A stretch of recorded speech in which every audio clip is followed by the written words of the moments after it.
इस वक्त वॉशिंगटन से बीजिंग तक हलचल तेज है। अमेरिका की ताइवान को लेकर खुली चेतावनी पर चीन ने पलटवार किया है। ताइवान पर तनाव के बीच दोनों देशों के बीच युद्ध जैसे माहौल में ऐसी तनातनी किसी बड़े खतरे का संकेत समझा जा रहा है।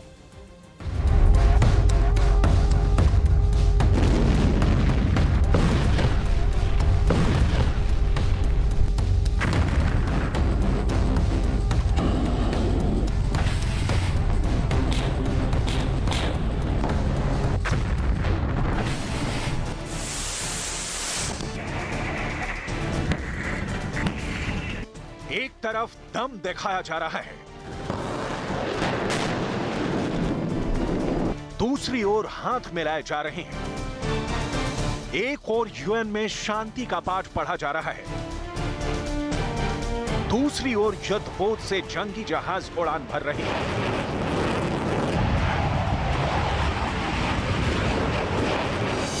ड्रैगन का डबल स्टैंडर्ड जग जाहिर है। ये तस्वीरें तो बस मानगी हैं। हाथ मिलाते रहिए और दिल में बगल में चाकू दबाए रखिए। अमेरिका के विदेश मंत्री एंटनी ब्लिंकन और चीन के विदेश मंत्री की यूएन में मुलाकात हुई और जैसा कि पहले से अंदेशा था, मैसेज लाउड एंड क्लियर आया। दोनों ओर से ताइवान की आजादी और ताइवान पर कब्जे की कस्में वादे दोहराए गए।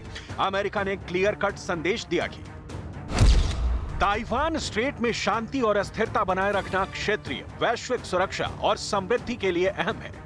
अमेरिका ताइवान स्ट्रेट में शांति और स्थिरता बनाए रखने के लिए प्रतिबद्ध है, जो उसकी लंबे समय से चली आ रही एक चीन नीति के अनुरूप है। ताइवान को लेकर अमेरिका का यह स्टैंड नया नहीं है। जाहिर है, चीन की ओर से जबरदस्त रिएक्शन आया। ड्रैगन ने भड़कते हुए बयान दिया, अमेरिका ताइवान को लेकर बहुत गलत और खतरनाक सिग्नल भेज रहा था और ताइवान की स्वतंत्रता गतिविधि जितनी आक्रामक होगी, शांतिपूर्ण समाधान होने की संभावना उतनी कम है। ताइवान का मुद्दा चीन का आंतरिक मामला है और इसे हल करने के लिए किस तरीके का इस्तेमाल किया जाएगा, इसमें अमेरिका को दखल देने का कोई अधिकार नहीं है।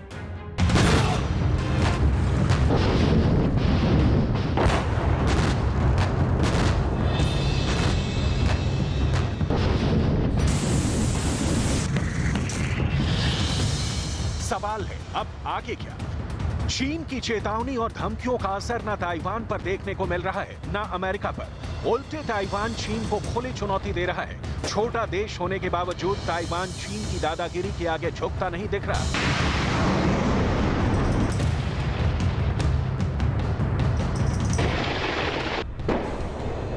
ताइवान साफ शब्दों में कह रहा है कि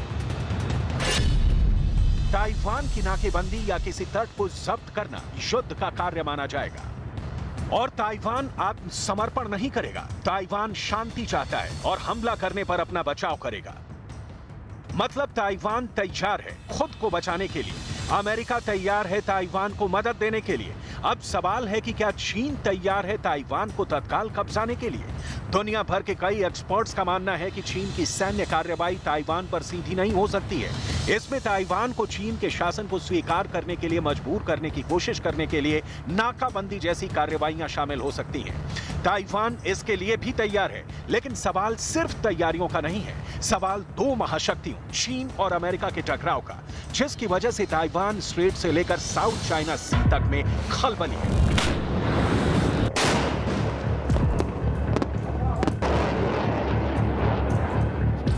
चीन चाहता है कि ताइवान बिल्कुल शांति से उसके सामने सरेंडर कर दे, क्योंकि ताइवान उसी का हिस्सा और ताइवान है कि अपनी आजादी से बढ़कर उसे कुछ नहीं चाहिए। ताइवान के इस आजादी का सबसे बड़ा पहरेदार है अमेरिका। लिहाजा ताइवान पर हमले के पहले चीन को यह सोचना पड़ रहा है कि ताइवान जीतने गए और कहीं अमेरिका से आमना सामना हुआ तो क्या होगा। और वर्तमान में ना चीन ना ही राष्ट्रपति शी जिनपिंग इस हालात में है कि अमेरिका से डायरेक्ट दो हाथ कर सके। इस बीच अमेरिका और चीन के नेताओं की मुलाकातें बातें जारी है। नवंबर में बाइडेन और चीन के राष्ट्रपति शी जिनपिंग के बीच मुलाकात होने की संभावना जताई जा रही है। इस मुलाकात से क्या हल निकलेगा, ये तो उस वक्त पता चलेगा। फिलहाल आलम यह है कि अमेरिका ताइवान को भर भर कर हथियार सप्लाई कर रहा है और इधर चीन तमाम शांति की बातों के साथ ताइवान को हड़पने की प्लानिंग कर रहा है। ताइवान को लेकर शायद चीन की सेना 4 तरह के हमलों की तैयारी कर रही है। पहला है ताकत से जुड़ा अभियान, यानी चीन तब तक ताइवान पर मिसाइल दागेगा जब तक कि ताइवान घुटने ना टेक दे। दूसरा है तब तक नाकेबंदी जब तक कि ताइवान का नेतृत्व शी जिनपिंग की मांग के आगे हथियार न डाल दे। तीसरा है कि चीन एयर रेड कर सकता है। चीन इस इलाके के अमेरिकी ठिकानों को निशाना बना सकता है। चौथा अभियान चौतरफा हमला हो सकता है।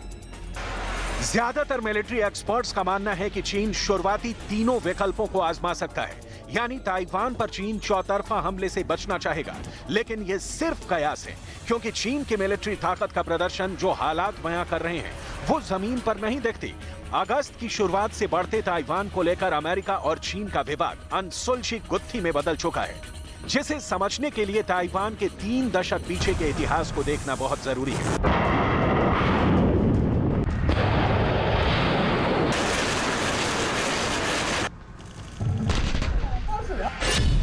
1990 के दशक से ताइवान में राष्ट्रपति का सीधा चुनाव होता है। तब से ताइवान में ऐसे लोगों की संख्या लगातार घट रही है जो खुद को चाइनीज कहते हैं। लोकतंत्र की जमती जड़ों ने चीन को परेशान कर दिया है, लेकिन ये 3 दशक पीछे का वो दौर है जब चीन ने भी अपनी शक्ति बढ़ानी शुरू की थी।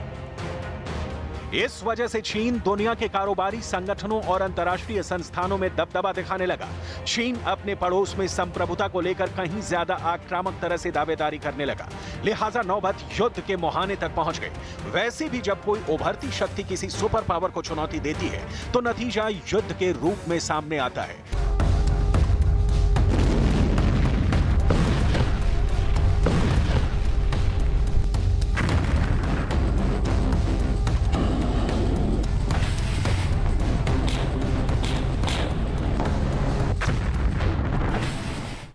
चीन और ताइवान की लड़ाई के बीच अमेरिका तीसरे सबसे ताकतवर किरदार के तौर पर सामने आ रहा है। अगर चीन ने ताइवान पर हमला बोला तो इसे अमेरिका अपने ऊपर ही हमला मानेगा।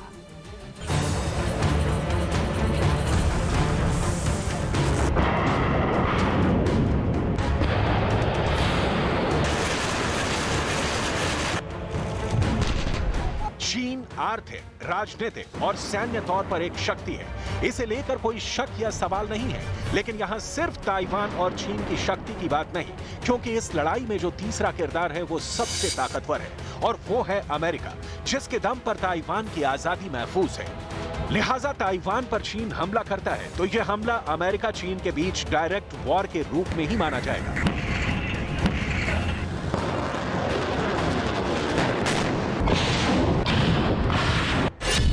चीन की कम्युनिस्ट पार्टी की 20वीं नेशनल कांग्रेस में शी जिनपिंग को अगले 5 साल के लिए नेता चुना जाएगा।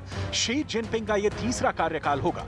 उसी दौरान चीन पर दबाव होगा कि ताइवान को लेकर वो कड़ा रुख अपनाए।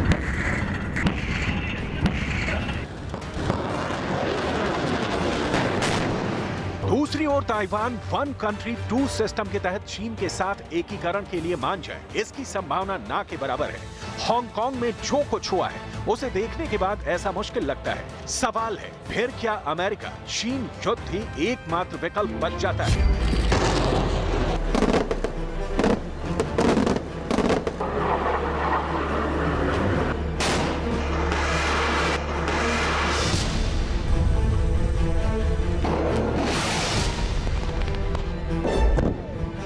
कई एक्सपर्ट्स का मानना है कि कई बार युद्ध ही रास्ता होता है, लेकिन अमेरिका और चीन दोनों सीधे युद्ध लड़ना कतई पसंद नहीं करेंगे, क्योंकि युद्ध के लिए ताकत भी इकोनॉमी से आती है। और इस वक्त पूरी दुनिया के जो हालात हैं वो यूक्रेन जंग देखकर सहमी हुई है।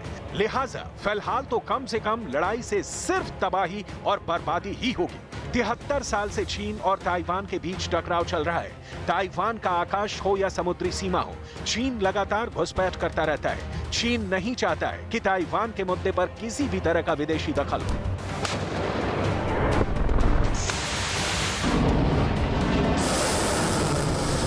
और अमेरिका है कि मानता ही नहीं।